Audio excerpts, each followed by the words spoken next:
Assalamualaikum warahmatullahi wabarakatuh. Selamat bertemu kembali bersama saya Fitri Sufi pada video pembelajaran ekonomi dalam pembahasan tentang akuntansi pada perusahaan jasa. Mari kita perhatikan penjelasan akuntansi perusahaan jasa sebagai berikut. Pada pertemuan kali ini kita akan membahas tentang akuntansi sebagai sistem informasi, di mana pada dasarnya akuntansi sangat erat kaitannya dengan uang. Sebagaimana kita ketahui bahwa uang sangat dibutuhkan untuk memenuhi berbagai kebutuhan, baik kebutuhan individu ataupun kebutuhan kelompok, baik itu untuk pendidikan, untuk berbagai kegiatan publik, pembangunan, dan lain sebagainya. Berikut ini mari kita lihat dari mana datangnya uang atau bagaimana aliran uang yang ada di masyarakat. Kita bisa ketahui bahwasannya aliran uang itu terdiri atas dua macam, yaitu aliran uang masuk dan aliran uang yang keluar. Uang yang masuk salah satunya disebut sebagai pendapatan, bisa berupa gaji bagi individu yang bekerja, laba atau keuntungan bagi perusahaan, dan pajak bagi pemerintah.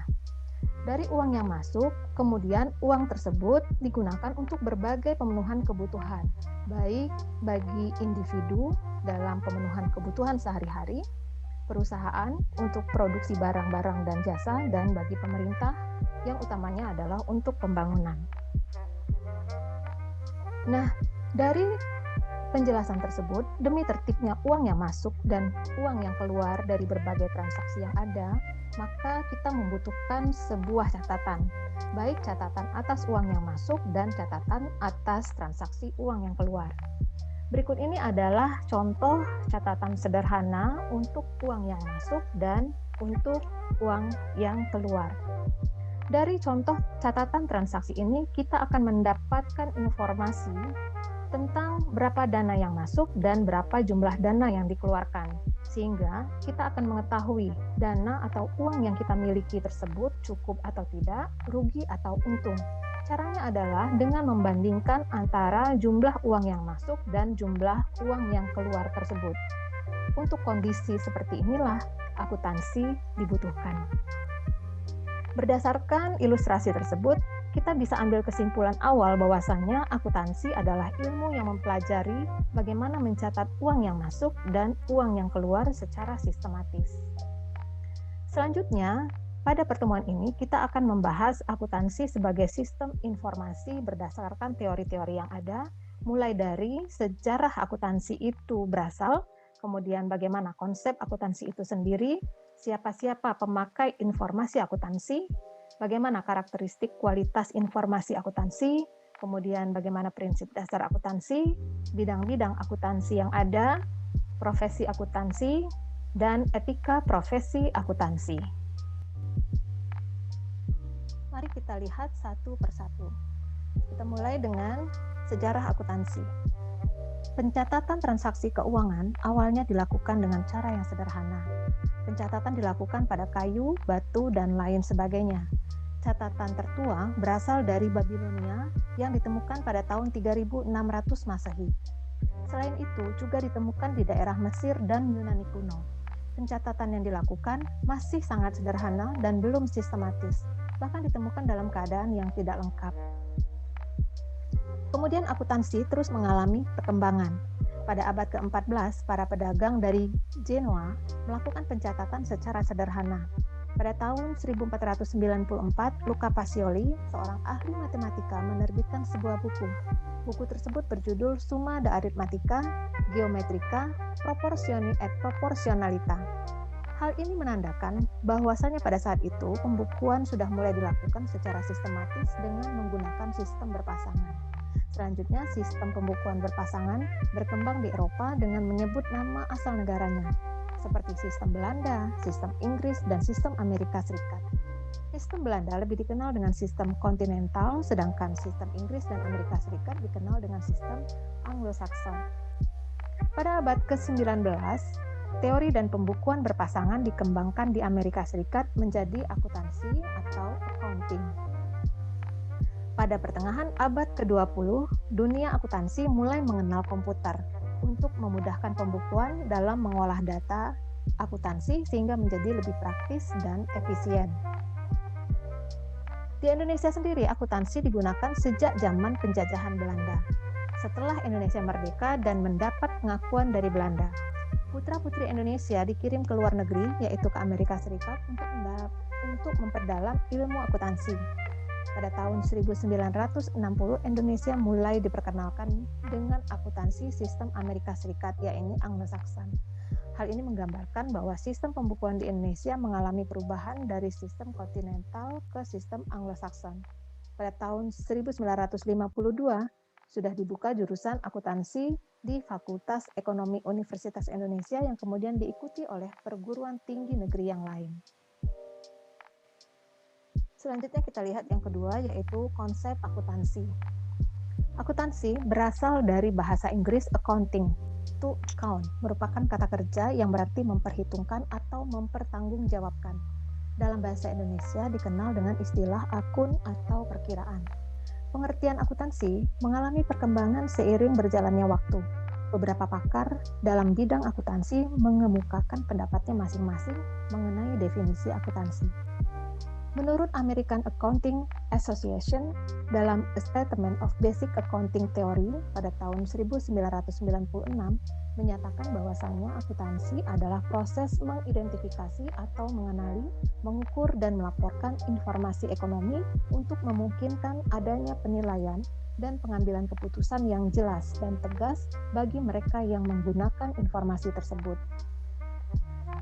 Selanjutnya, menurut Accounting American Institute of Certified Public Accountant, menyatakan bahwasannya akuntansi adalah seni pencatatan, penggolongan, peringkasan yang tepat, dinyatakan dalam satuan mata uang, transaksi-transaksi, dan kejadian-kejadian yang berhubungan dengan finansial dan penafsiran dari hasil-hasilnya.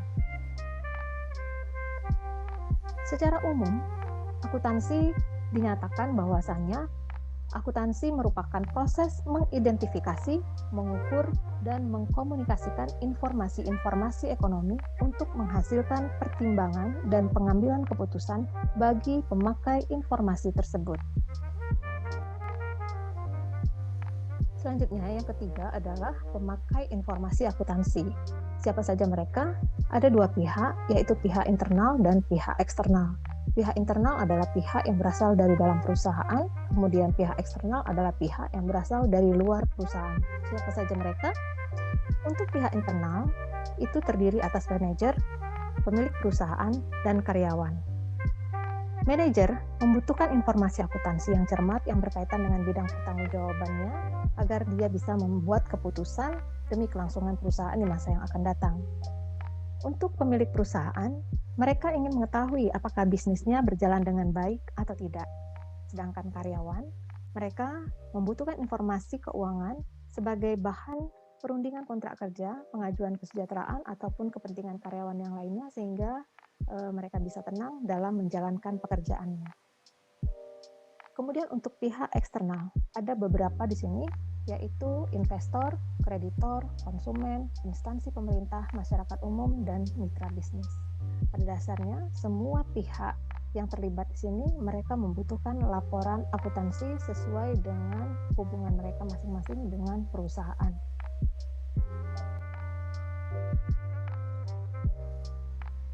Yang keempat, karakteristik kualitas informasi akuntansi. Bagaimana karakteristik kualitas informasi akuntansi tersebut? Yang pertama adalah relevan. Artinya bisa mempengaruhi kebijakan perusahaan. Yang kedua, informasi tersebut harus dapat dipahami, mudah dimengerti oleh pengguna informasi akuntansi. Kemudian yang ketiga, reliabilitas. Artinya, informasi tersebut kebenarannya terjamin dan bisa diuji. Yang keempat, netral. Di sini netral artinya tidak memihak kepada kepentingan tertentu. Kemudian tepat waktu. Artinya informasi tersebut seberapa cepat bisa tersedia bagi para pengguna informasi. Kemudian komparatif. Sejauh mana standar dan kebijakan akuntansi diterapkan secara konsisten. Terakhir, dapat diverifikasi. Artinya informasi tersebut dapat diverifikasi atau diuji oleh akuntan lain dengan metode yang sama. Kemudian yang kelima, adalah prinsip dasar akuntansi. Mari kita lihat seperti apa prinsip dasar akuntansi tersebut. Yang pertama adalah prinsip biaya historis atau historical cost principle. Prinsip ini menghendaki digunakannya harga perolehan dalam mencatat aktiva, utang, modal, dan biaya. Harga perolehan adalah harga pertukaran yang disetujui oleh kedua belah pihak. Yang kedua adalah prinsip mempertemukan atau matching principle. Nah, di sini prinsip ini mempertemukan pendapatan dengan biaya yang timbul untuk memperoleh pendapatan agar diketahui berapa penghasilan periode tersebut. Kemudian yang ketiga, prinsip pengungkapan penuh atau full disclosure principle. Pada prinsip ini merupakan prinsip akuntansi yang menyajikan informasi lengkap pada laporan keuangan. Informasi disajikan dalam sebuah ringkasan dari transaksi-transaksi dalam satu periode. Kemudian yang keempat, prinsip pengakuan pendapatan atau revenue recognition principle. Pendapatan diakui pada saat terjadinya penjualan barang dan jasa. Terakhir, prinsip konsistensi atau consistency principle, di mana merupakan prinsip yang membandingkan laporan keuangan yang dibuat dengan laporan keuangan pada tahun-tahun sebelumnya. Selanjutnya yang keenam, di sini bidang-bidang akuntansi. Untuk bidang-bidang akuntansi, apa saja yang ada?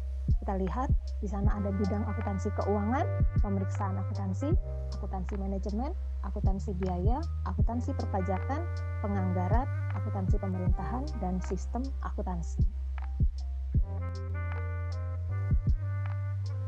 Selanjutnya, profesi akuntansi.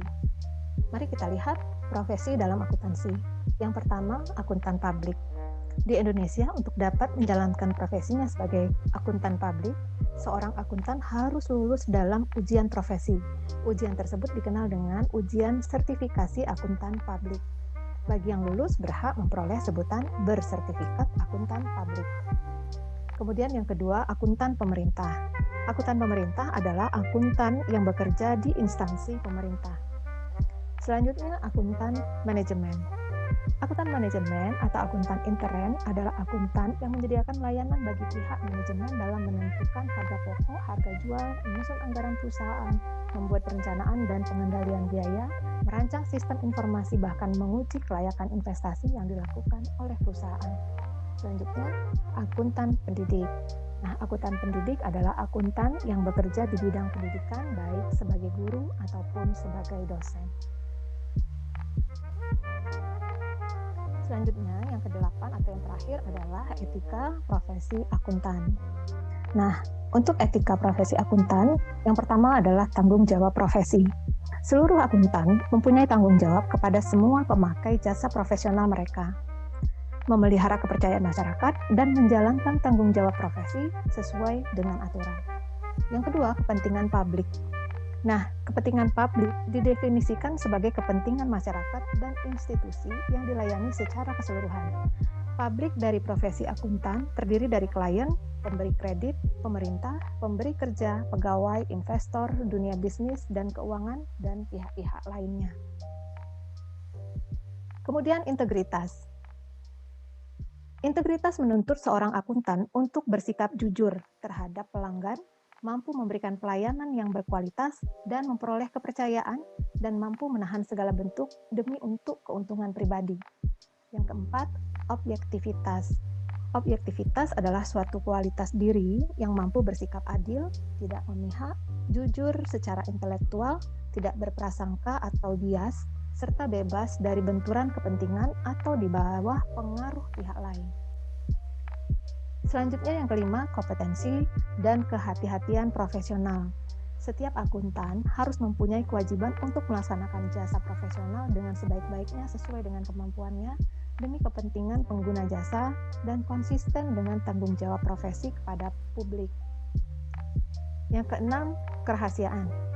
Informasi pengguna jasa tidak boleh diinformasikan atau digunakan tanpa persetujuan, kecuali bila ada hak atau kewajiban profesional atau hukum untuk mengungkapkannya.